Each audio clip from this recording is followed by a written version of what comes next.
everyone, welcome back to Read Aloud. I hope you were able to access the first video of the chapter called The Cool of the Evening. It was the first one I did because it's where we left off the last time that we did our reading. And I'm hoping that this is a good way for us to finish the book together. If you remember, the last chapter we read was sort of a collection of summary kind of how the fair went. Templeton is loving it because remember he's our rat and he loves to eat. And fair is a really great place for a rat to hide, to find all kinds of yummy food and drinks. And he is absolutely loving his time at the fair.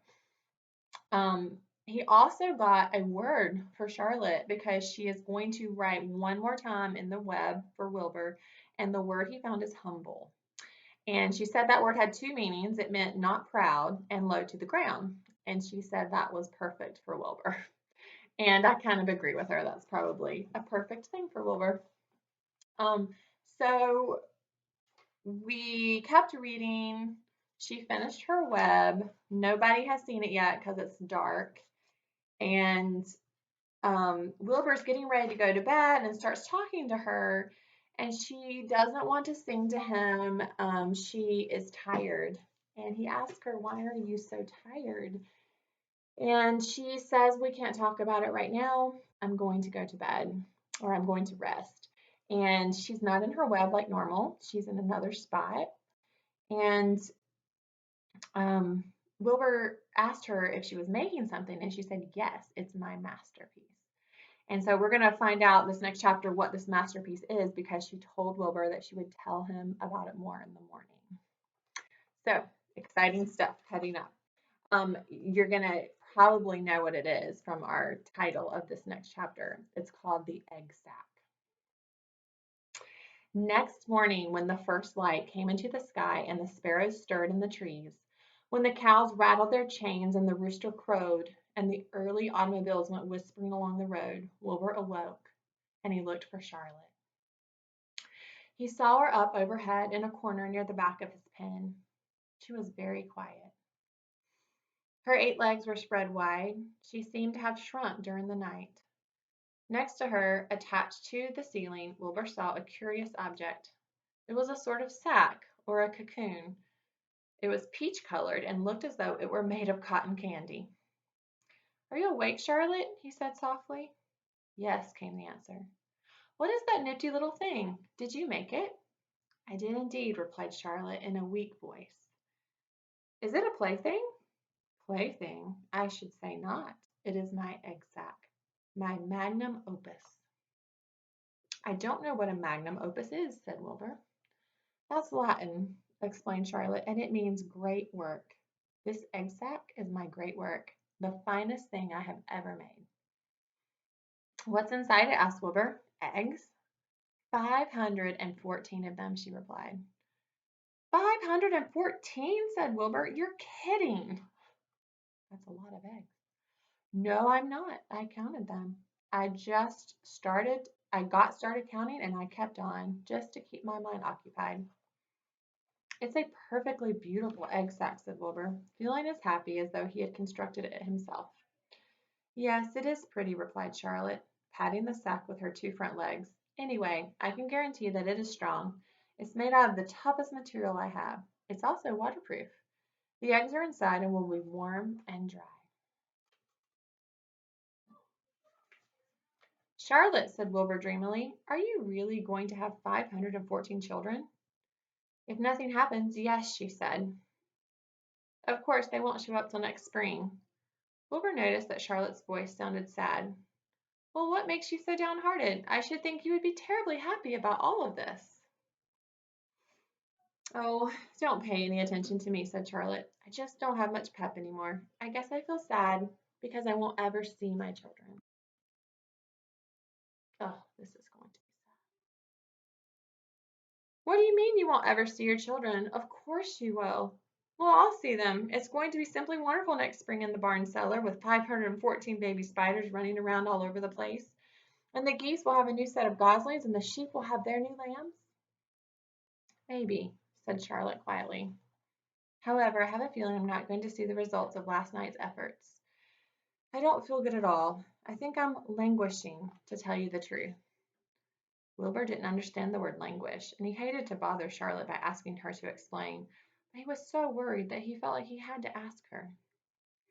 What does languishing mean? It means I'm slowing up. I'm feeling my age. I'm not young anymore, Wilbur. But I don't want you to worry about me. This is your big day today. Look at my web. Doesn't it show up well with the morning dew on it? Charlotte's web never looked more beautiful than it looked this morning. Each strand held dozens of bright drops of early morning dew. The light from the east struck it and made it all plain and clear. It was a perfect piece of designing and building. In another hour or two, a steady stream of people would pass by, admiring it and reading it and looking at Wilbur and marveling at the miracle. As Wilbur was studying the web, a pair of whiskers and a sharp face appeared. Slowly, Templeton dragged himself across the pen and threw himself down in the corner. I'm back, he said in a husky voice. What a night. The rat was swollen to twice his normal size. His stomach was as big around as a jelly jar. I want to show you a picture of what that looks like in the book. He is so big. He's had a big night with a bunch of fun things to eat. What a night, he repeated hoarsely. What feasting and carousing. A real gorge. I must have eaten the remains of 30 lunches. Never have I seen such leavings and everything well ripened and seasoned with the passage of time and the heat of the day. Oh, it was rich, my friends, so rich. You ought to be ashamed of yourself, said Charlotte in disgust. It would serve you right if you had an acute attack of indigestion. Don't worry about my stomach, snarled Templeton. It can handle anything. And by the way, I've got some bad news. As I came past the pig next door, the one that calls himself Uncle, I noticed a blue tag on the front of his pen. That means he won first prize. I guess you're licked, Wilbur. You might as well relax. Nobody is going to hang any medal on you. Furthermore, I wouldn't be surprised if Zuckerman changes his mind about you. Wait till he gets hankering for some fresh pork and smoked ham and crisp bacon. He'll take the knife to you, my boy. Be still, Templeton, said Charlotte. You're too stuffed and bloated to know what you are saying. Don't pay any attention to him, Wilbur. Wilbur tried not to think about what the rat had just said, and he decided to change the subject. Templeton, said Wilbur, if you weren't so dopey, you would have noticed that Charlotte has made an egg sac. She is going to become a mother. And for your information, there are 514 eggs in that peachy little sack. Is that true? Asked the rat, eyeing the sack suspiciously. Yes, it's true, sighed Charlotte. Congratulations, murmured Templeton. This has been a night. He closed his eyes, pulled some straw over himself, and dropped off into a deep sleep. Wilbur and Charlotte were glad to be rid of him for a while. At 9 o'clock, Mr. Arbel's truck rolled into the fairgrounds and came to a stop at Wilbur's pen. Everybody climbed out. Look, cried Fern, look at Charlotte's web. Look what it says.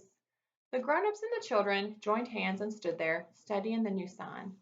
Humble, said Mr. Zuckerman. Now, isn't that just the word for Wilbur? Everyone rejoiced to find that the miracle of the web had been repeated. Wilbur gazed up lovingly into their faces. He looked very humble and very grateful. Fern winked at Charlotte. Lurvy soon got busy.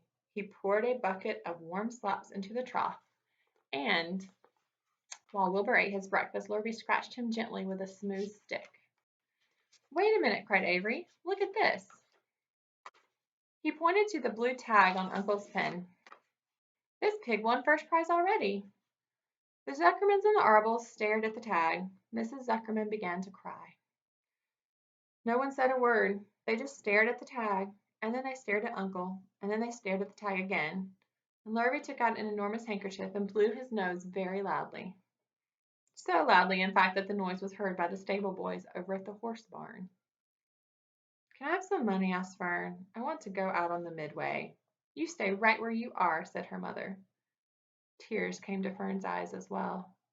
What is everyone crying about? Asked Mr. Zuckerman. Let's get busy. Edith, bring some buttermilk. Miss Zuckerman wiped her eyes with her handkerchief. She went to the truck and came back with a gallon jar of buttermilk. Bath time, said Mr. Zuckerman cheerfully. He and Mrs. Zuckerman and Avery climbed into Wilbur's pen. Avery slowly poured buttermilk on Wilbur's head and back, and as it trickled down his sides and cheeks, Mr. and Mrs. Zuckerman rubbed it into his hair and his skin. Passersby stopped to watch, and pretty soon quite a crowd had gathered there. Wilbur grew more beautifully white and smooth. The morning sun shone through his pink ears. He isn't as big as the pig next door, remarked one of the bystanders, but he's cleaner. That's what I like. So do I, said another man. He's humble too, said a woman, reading the sign on the web. Everyone who visited the pig pen had a good word to say about Wilbur. Everyone admired the web, and of course no one noticed Charlotte. Suddenly a voice was heard on the loudspeaker. Attention, please, it said. Will Mr. Homer Zuckerman bring his famous pig to the judge's booth in front of the grandstand? A special award will be made there in 20 minutes. Everyone's invited to attend. Crate your pig, please, Mr. Zuckerman. Report to the judge's booth promptly.